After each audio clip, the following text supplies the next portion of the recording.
Bust it.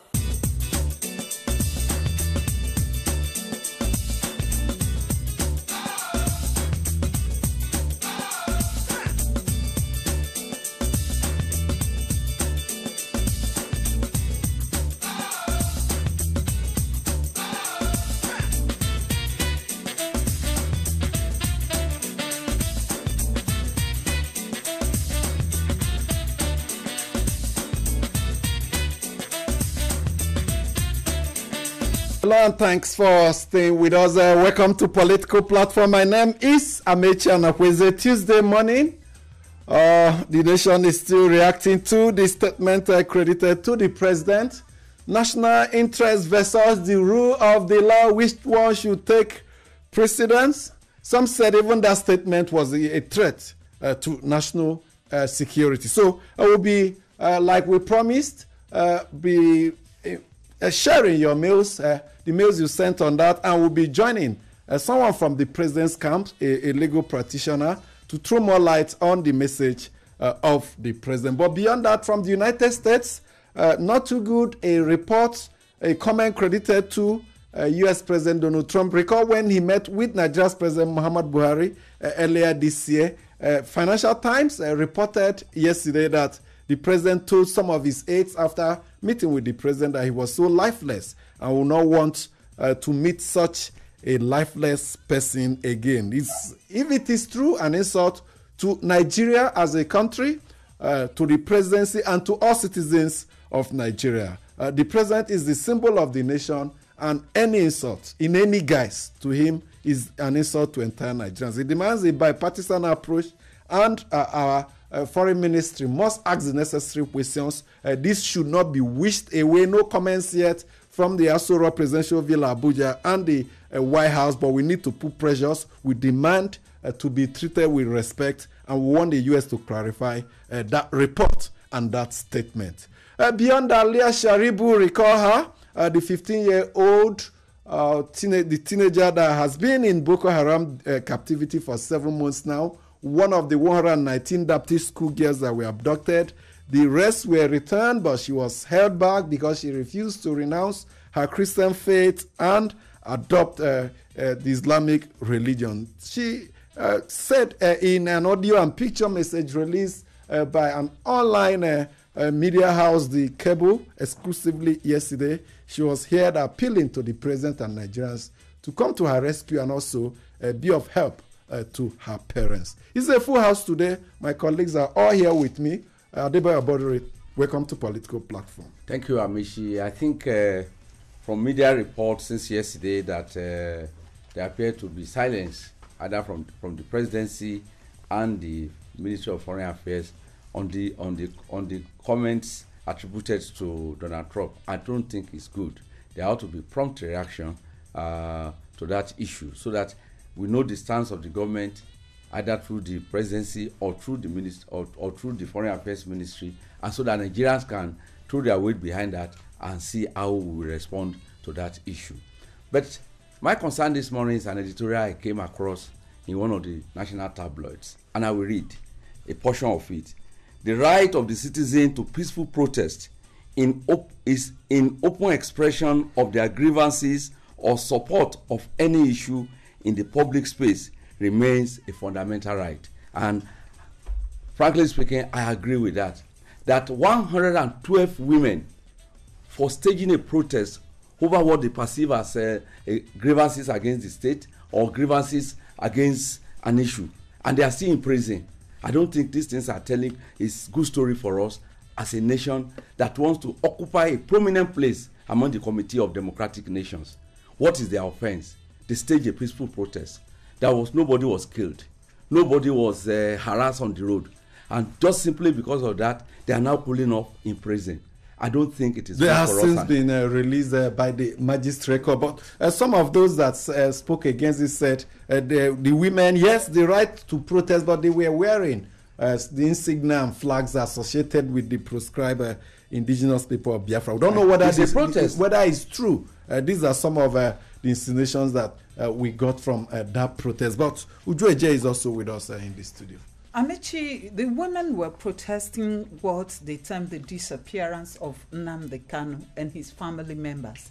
Because, I mean, if you say Nnamdi Kanu is in detention, to them, they would know that he's, but it's like nobody knows his whereabouts, and that was what the women were bothered about. Rightly or wrongly, they have a right to protest, and that they did. Like I said the other time, even if you do not agree with the issue of protest, the fact still remains sacrosanct that they have a right to freedom of expression, either way you look at it. And then the case of Leah Sharibu is one that brings tears to my eyes as a mother and as a woman anytime I remember that girl. And people have been asking, why has the world suddenly gone mute on Leah Sharibu? What are the NGOs? What are the CSOs? What are these countries that would always insist on human rights, insist on freedom, doing? It's like some people believe that there's something that you could call a kind of uneasy silence over her. To hear that she's crying and begging the authorities, please let the authorities do something. The authorities have said that the presidential spokesperson Garba Shehu that the security agencies are analyzing the audio tape to verify its authenticity, but more importantly, he reiterated government's resolve to going beyond the boundaries to see that she was brought back. Not just her, so many others that are still in Boko Haram captivity. Recall the remaining Chibok school girls. Shola Jasim is also in the studio. Well, interesting times, one would say, but the positives from this is that, like Femi Adesina was speaking this morning on one of the national TV networks, that look, the analysis is on, but that we should be optimistic that, as President Buhari has always said, that the lives of these girls are very important. Not just Leah from the Dapchi, even the 102 or 3 from the Chibok who are still, missing in captivity of the Boko Haram. And that it won't be a case of not negotiating with terrorists. The favorite phrase of the Americans, which we heard in those movies way back, we don't negotiate with terrorists. But meanwhile, in the background, the US does these negotiations to free their citizens. And if that's what Nigeria will need to do, as President Buhari has said, they need to move fast. Some of those girls are 4 years older now, talking about those from Chibok. And of course, Dapchi, they are 7 months older. So their lives need to go on.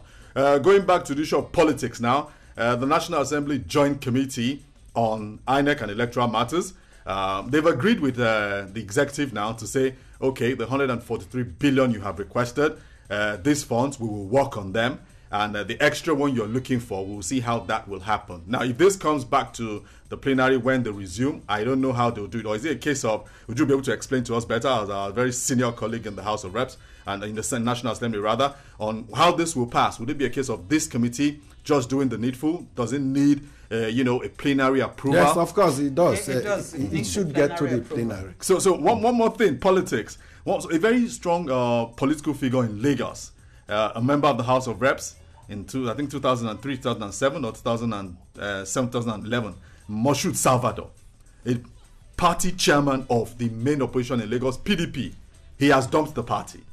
So what's happening in Lagos? Is it he says the group just sweeping everybody away? He can't continue to be in the same party with Olabode George. That he's trying to destroy the party in the state, that's according to him. No response yet from Olabode George. But he has dropped the umbrella. Olabode George has actually responded that he's free to join any party of his choice, and that leaving the PDP is his right. Okay. All right, but again, if you look at the political history, the journey of Moshood Salvador, you find that he has only gone back to where he originally belonged. Clearly. Because he came to the House of Representatives first on the ticket of the Alliance for Democracy. And Alliance for Democracy is what metamorphosed into ACN, AC, and then of course, joined to make up what you call APC. So most of his political, he had a good outing, you know, with the PDP. I mean, rising to the position of the state chairman of the party. But most of his political cronies are actually in that. He has gone back home. But again, I do not think it really augurs well for a state chairman of a party to just dump the party. When the leader of begin to ask of ideologies and principles. The leader of a party in the parliament also dumped, and nothing stops there. Number 3 in Nigeria's moved. So it's the season. The jumpologies, as we call them, triple jumpers, they are on. Salvador was arrested and detained, and released on charges of murder of a PDP chieftain. Could that be one of the reasons why he left? But we have not forgotten Mustafa Mohammed. Thank you, Amechi. For those who have some knowledge or study of diplomacy, if you have observed Donald Trump throughout his electoral campaign outburst, you shouldn't expect anything less than what he had just said about the Nigerian president or any other political associate or leader he came across. He has insulted. He has said things about Angela Merkel. He has said things about Theresa May, and now Nigeria. Canadian President. I think there's need for the Foreign Affairs Ministry to respond diplomatically, appropriately. And in all fairness to the Nigerian army continues to rescue people abducted by Boko Haram. Several hundreds of children, women, and elderly, including youth. Some have already been released through the UN and state government to their families. Some people are trying to read religious, faith-based reasons to the continuous detention of Leah Sharibu by Boko Haram. Mind you, she's not the only Christian girl abducted. Almost 90% of the Chibok girls abducted by the Boko Haram are also Christian. The most important thing in all this is that she is a citizen of Nigeria. All those abducted are citizens of Nigeria. If the girl is in custody of the federal government, I'm sure the federal government would have released her immediately. So many people continue to just talk anyhow about the crisis in the Northeast. Several of them, most of them, have never even been to the Northeast, talk less of the hot areas where these crises are happening. People think you can just go into Sambisa, just like a marketplace where you want to buy tomato, and carry these people and bring them out. People don't know what this area look like. People don't know what the Nigerian military go through, even in the issue of not having enough logistics to take care of these things. I think it's better to continue to engage the government positively than, speak as if the government refused to secure her release because she's a Christian. Well, no doubt the audio message will put additional pressure, increased pressure on the government. Being a Christian and recalling how the rest Muslims were released is enough pressure for the government, but this audio tape will put more pressure on the government. Coming at a time, the UN said that the government pays money for the rescue of abducted person, pays money to the terrorist organization. The government has continuously denied even the latest UN report. But whatever it is, I believe the insurgents they want more money. By going public, by releasing this audio tape, they want to increase and added pressure on the government, especially with the religious background to it. The government will want to negotiate harder now, putting itself to a tight corner from a weaker position. They will want to spend more money. They want to demand, the insurgents will want to demand more money. And because of the pressure on the federal government, they may want to pay, even when openly they will acknowledge that they don't negotiate and they don't pay ransom for abducted Nigerian citizens. We'll take your own input into this program. It's always very essential. Don't just hesitate to just listen alone. Be part of the program by indeed sending in your comments. We'll take a break and we'll welcome your comments. Thank you for joining us on the mail segment. I am Ife Nwanwobi. And I am Etenikang Akepu. You're welcome. Let's start with a mail from Emmanuel Ocharifu, who writes from Maraba in Nasarawa State on a statement credited to President Trump, which is trending. And he says, The news of lifelessness from American President Donald Trump to our own President Muhammad Buhari is uncalled for, insensitive, and insulting to the sensibilities of Nigerians. President Buhari is the symbol of Nigeria anywhere outside the country, so any insult to his person is an insult to the larger Nigerian. President Trump should tender an unreserved apology not only to President Buhari, but to all Nigerians for the derogatory statement. Now, having chased the hawks far into the bush, I have come home to query the fowl for wandering too far away into the bush. When our hospitals can never be good enough to treat our own president, and he is on and off on medical leave to the UK, President Trump was watching. When we play politics with security issues, Trump was looking. When we disobey court orders, President Trump was watching with shock. Even when our corruption torch can only spot the opposition and the hard critics, Trump was watching. Charity, they say, begins at home. Now to President Buhari's statement during the NBA conference. Amechi Obochi in Kubwa, Abuja says, President Muhammadu Buhari, while delivering a speech during the NBA conference in Abuja, told the judicial arm of government that Nigeria's interest is above the constitution of the land. A very good interest, but my question to Buhari is, what is the difference between Nigeria's interest and the Nigerian constitution? Nothing, if I may answer. The Nigerian constitution is Nigeria's interest as well. Is this the more reason why President Buhari is disobeying the constitution by putting people in detention without trial so as to protect Nigeria's interest? Is Nigeria's interest protected when Nigeria throws away her constitution and go by FIFA's so-called rules? Anyway, President Buhari must not destroy our constitution in order to protect Nigeria's interest, as the constitution protects Nigeria's interest as well. Let us obey the rule of law of the land if we must obey FIFA's rule in order to protect Nigeria's interest. That will do on the mail segment. Keep sending your mails to politicalplatform@raypower.fm. Thank you so much for staying with us. Let's welcome Barrister Johannes Wojuola. Thank you so much for joining us, Barrister. It's my pleasure. Yes, the president's statement at the Nigerian Bar Association is still reverberating across the country. He says national interest should supersede the rule of the law. What do you have to say about this? Well, I think it's rather it's being over debated because if we look at the wider picture of which the president was putting out his narrative, and of which any head of a government would put out, we would understand that indeed the country, the existence, the survival of the state, the national survival is of paramount importance to the policies of the state. Human rights in itself, and observance of human rights, is policy, is a day-to-day application of policy. But the survival of the state, the survival of a country, the sovereignty of a country is a long-term goal. It's more long-term.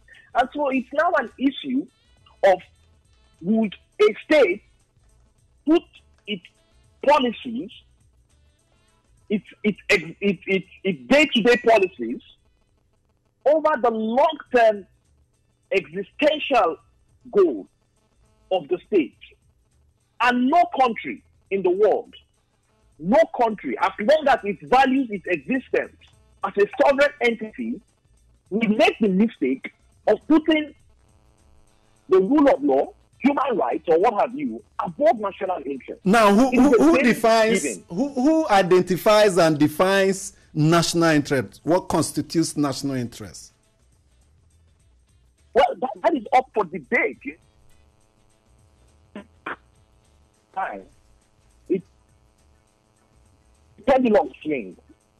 At certain times, when you even go back to some provisions of the Constitution, and you see some cases where the president is given certain power, it is because it is understood that he is the head of the executive, and at that point in time, he can define that this issue here, this matter here, is for it's for the best interest of the survival of the state, of the sovereignty of the country. And some other instances, you have instances where the president would, for instance, maybe in the signing of a treaty, which of course has to affect the interest of the interest of the country and its sovereignty. At that point in time, it's expected that the president will confer with the National Assembly, and there must be some form of consensus ratification.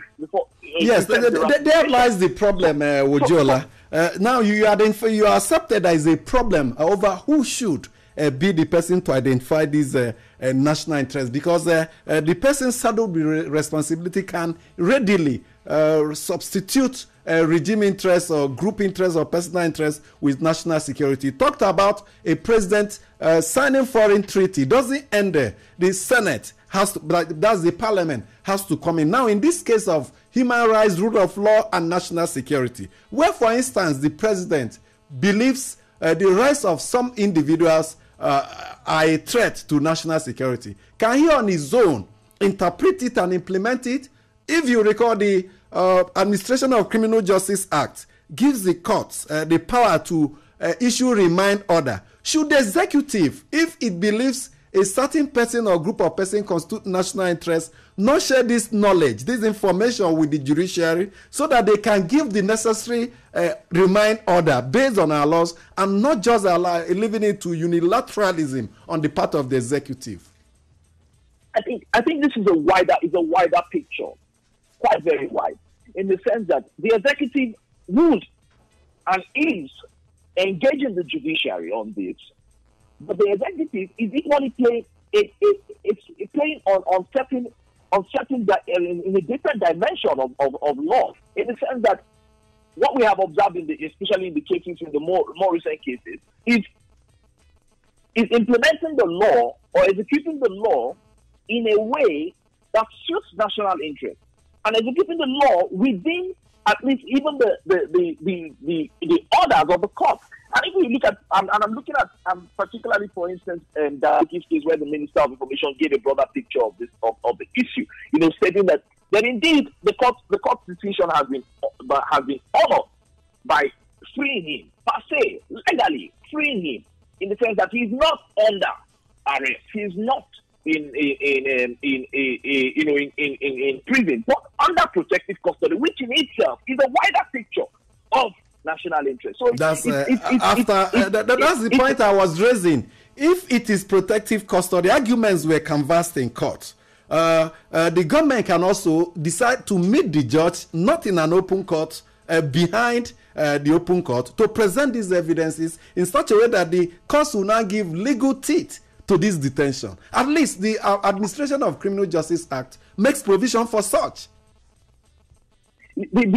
That I believe is in process, and I believe that that engagement has been made by the executive, or that is the prosecution lawyers of the executive.